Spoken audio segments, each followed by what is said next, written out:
Microsoft Teams is a collaboration app in Microsoft 365 that helps your team stay organized and have conversations all in one place. Hi, I'm Dawn.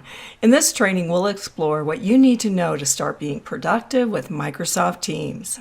Teams brings together chat, meetings, calling, content collaboration, and shared files and apps in a single, secure location. As we continue, we'll look at an overview of the Teams interface, explore Teams and channels, work with chat for informal conversations, learn about scheduling and attending meetings, and also see how you can work with files and apps. The Microsoft Teams interface includes a navigation bar where you'll see notifications about your recent activity, chats, teams, meetings, files, and apps. Let's look first at teams and channels. A team is a collection of people, content, tools, all based on a specific project or group. So here, for instance, is a company-wide team for the Contoso organization. All teams will start with a general channel, and then additional ones can be added as needed. But here we have a team that's more project-based, and unlike the company-wide, not everyone would see this or be involved with this team. Or it might be department-based, such as sales and marketing. Now, as you can see here, teams are made up of channels, and you build those channels by topic, department, projects, smaller work groups, and it could even be for some fun. So channels are really where the real work gets done, where you hold meetings, have team conversations, and share and work on files. You might think of teams as different houses with each channel as rooms in the houses. So let's explore this sales and marketing team in a little bit more detail. And by the way, these teams can be moved up or down in your view so that you can give priority to the ones you want to work with more often. One of the things that will help you in Microsoft Teams is to understand a little bit more about the visual information that we see here. If a channel is in bold, that means that there's been some additional activity since you were last in that channel. Here we see an indicator which is telling us that we've had some @ mentions, that is, some specific mentions to us personally or to that team. The explanation mark indicates that we have a message or conversation that's been flagged as important. If I click on monthly reports, we would see this important message as part of this conversation within this channel. As we continue, I'll show you how to create and manage teams and channels. But for now, let's step back to explore a little bit more about the Teams interface. In the navigation bar, we can see that we have some additional indicators. Activity is showing you everything that's happened on your team and all of your unread messages, replies, mentions, and so on. This number here is simply telling us that this much was missed, or that we've got this much to look at. And then we can follow then this activity to see exactly what happened. And it could be that someone mentioned you or that someone reacted to a post, all of this activity here. So you can make a determination about where you should go next. The nice thing about this activity as well is that there is a filter. So within that, I could type in a specific word that I'm looking for, and notice how that filters down the mentions or the activity, whether or not it's something that I've seen before. Chat is where you can start a conversation with one or more members of your team or organization. This is also where you can make video or audio calls directly from chats. In the calendar, you can view your weekly schedule and easily create new meetings. In calls, if this option is enabled by your organization, you can use this area to call people or sometimes even to capture voicemail. From the files icon, we can then see all the files that have ever been shared by the team. And the apps icon, this gives us the ability to access additional apps that we could run or work with through Teams. The command box at the top of the screen gives us the option to globally search items or people, take quick actions, and launch applications. And then finally, our profile in the upper right-hand corner. This is where you can customize settings, change your status for availability, and have access to other key areas related to you within Teams. So we'll explore some of these options in more detail as we continue our look at Teams. Let's look next at creating and managing teams. In most organizations, everyone can create a team.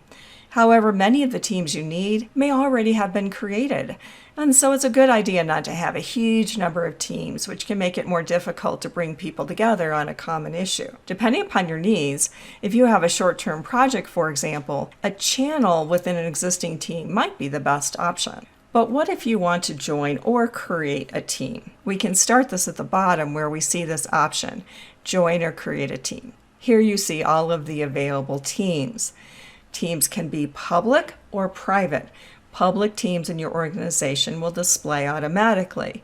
If it's a private team, it's possible that you have received a code to join that, or you may have just been automatically invited to that, and so it would already display in your list of teams. For this, I'll create a team. Next, you have two options. You can build a team from scratch, or you could actually create it from an existing team.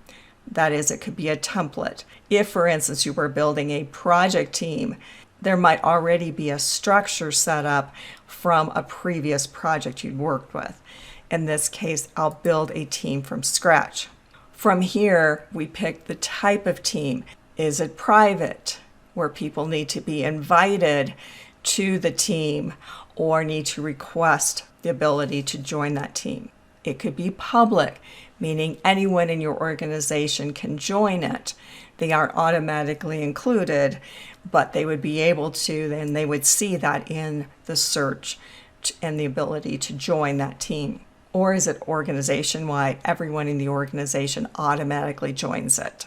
In this case, I'll make this private, and this is a project team. Once you've added the team name and a useful description, choose Create. Next, we'll add some team members. As you start typing, you'll see any organization members that would match that name or information. It could be a distribution list as well. Now I have my team members. I will add them to this brand new team. For right now, everyone is a member of the team. I'll explain more about roles as we continue, and we'll close. So here I have my new project team. I'll move that up by simply dragging it to make that a little bit more accessible. It can be helpful to know that by default, every team gets a general channel. Now, this is a good one to use for information and announcements that the whole team needs, but for specific issues and topics, you want to create a separate channel. In this general channel, I start a conversation.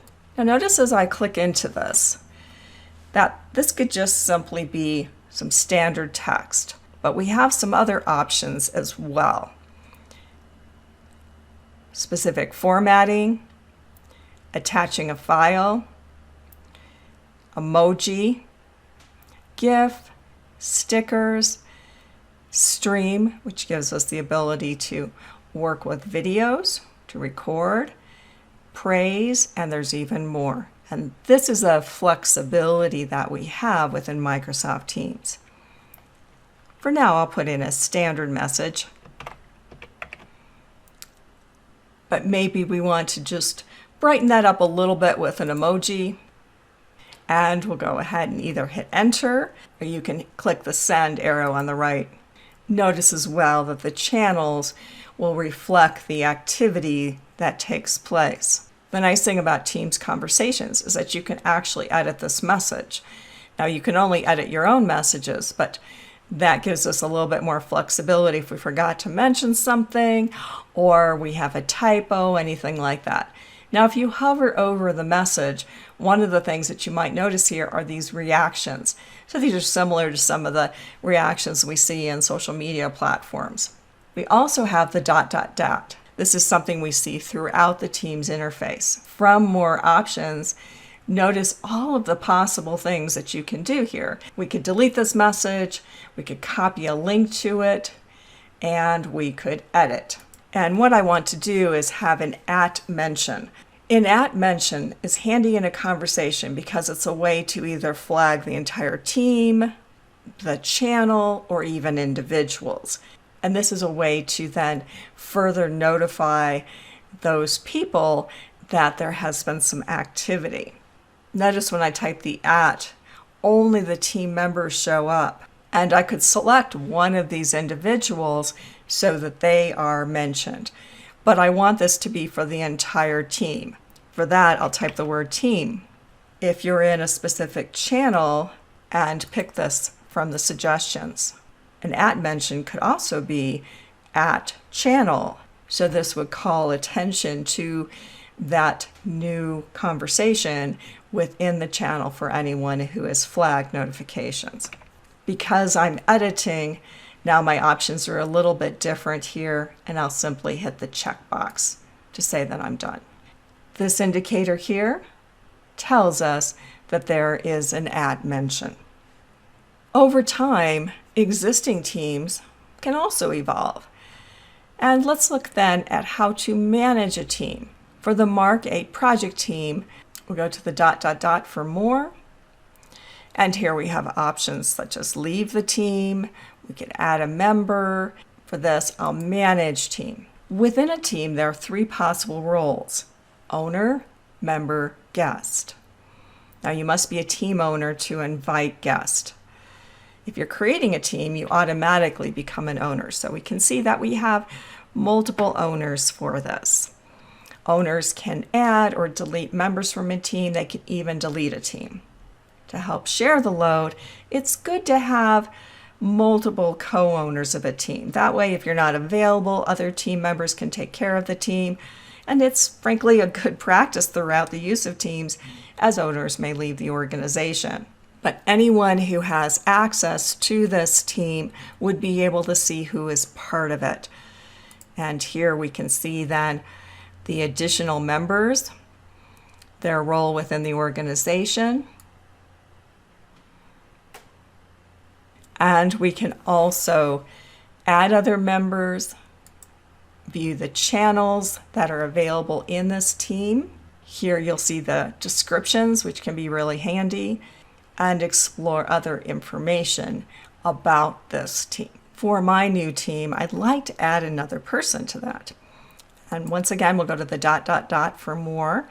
And although I could go to manage team, here I'll simply choose add member.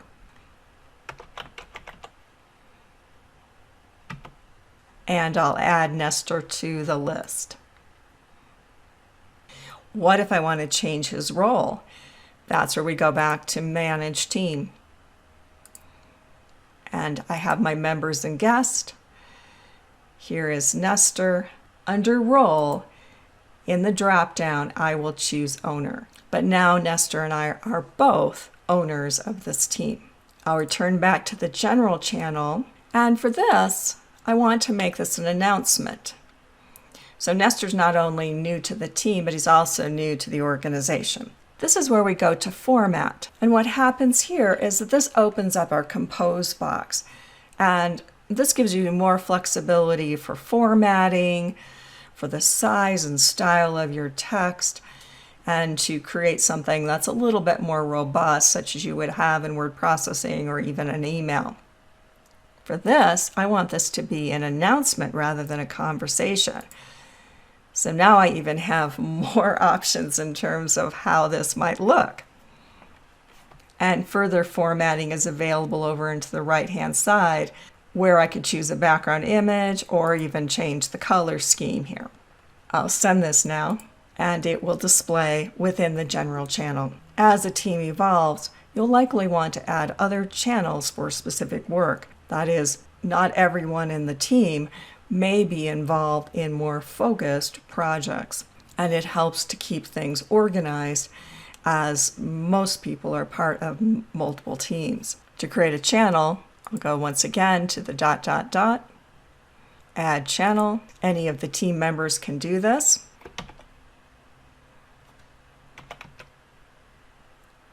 In addition to the channel name and description, another option is the privacy. The default is that this is a channel that everyone on the team is able to see.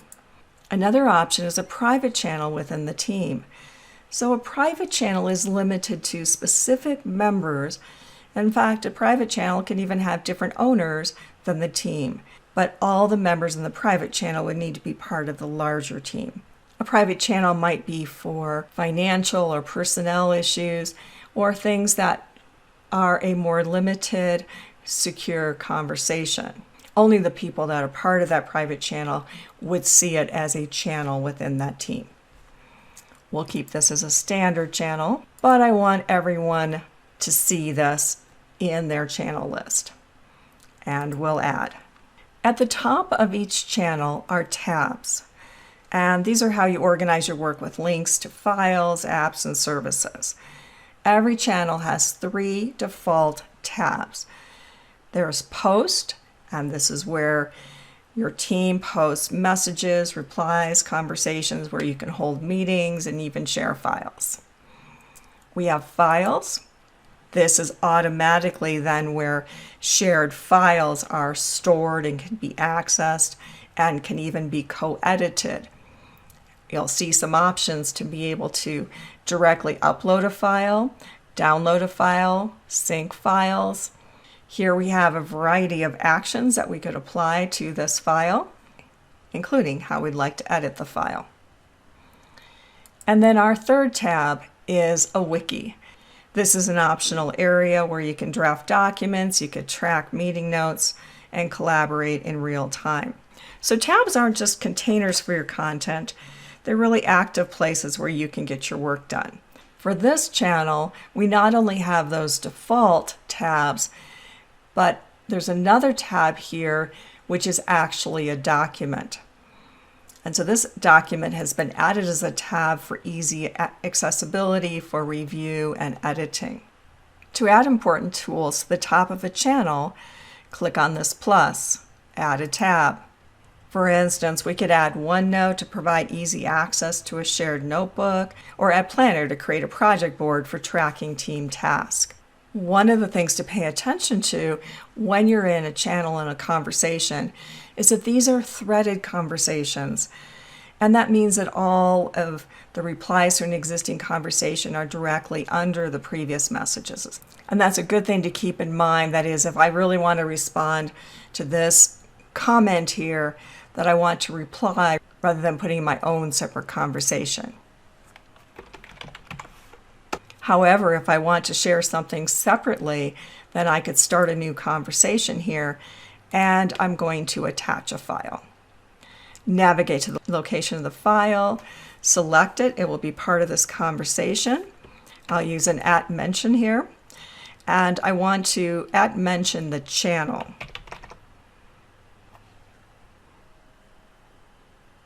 And I'll send that. As we saw earlier, by hovering over an existing message, this is also where we have access to different options for it, including reactions, and those will show up then for that message. As this isn't my message, I can't edit it, but I could mark it or save it, bookmark it. That is a way to save things that are more important or that you want to reference later. Next, let's explore the other collaboration tools of Teams in more detail. Do you want to talk privately with a person or a group? That's where you use chat. This is the more traditional chat that is typically one-on-one. It doesn't have to take place in a team or a channel. I want to start a new chat here, and I could either use the keyboard shortcut Control-N or just simply click on that pencil. And I want this message to go to Alan. I'll hit enter to send that. Notice I have other options. I could have started this as a video call, an audio call if that's supported in your organization. I could start screen sharing. Could add people to this. Or I could even pop out chat, which is a great feature when you might be working on other tasks in Teams or other projects on your computer. If I have Teams minimized, or I'm working on another project, I'll see this notification that Alan has responded to my chat. And now I have an update for that. And depending upon how formal or informal my organization is, then we might add a GIF or something else fun to response.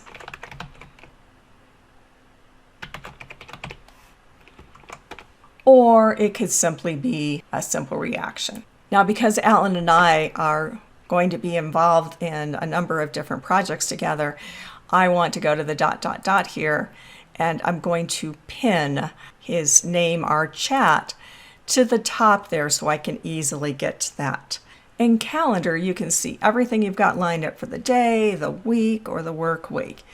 This is easy to change in the upper right-hand corner, where we can select that we might want to see the entire week or focus just on the work week. This is also where we can schedule a meeting, because your meetings list stays in sync with your Outlook calendar, so you always know what's going on. So if I want to schedule a new meeting, I'll simply choose that option here. I'll add a few people to this meeting. You could also invite other people who are outside the organization. So the meeting doesn't require that they have Teams as they access the meeting through their browser. But this is an internal meeting for our design project. And when do I want to schedule that? I'd like to schedule that next Tuesday. And it might be a little hard for me to know about availability, so this is where I could go to the scheduling assistant to see when we might be able to do that. And it looks like a lunch hour might be really helpful for us on that. So go ahead and select this, and we'll go back to the details. If we want, the meeting could take place in a specific channel, and I'll do that in the design channel of this project. This also means that everyone would get a notification for that meeting in the channel.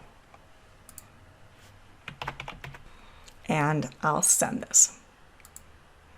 That meeting not only shows up here in Teams, but it also syncs with my Outlook calendar.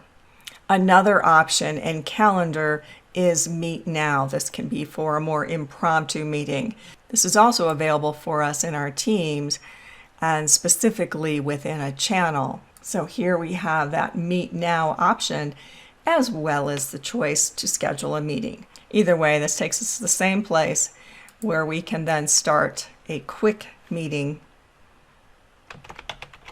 I can put in a title here, decide whether or not I want to turn on video, and choose Meet Now. So now I have the option to invite other people to that meeting.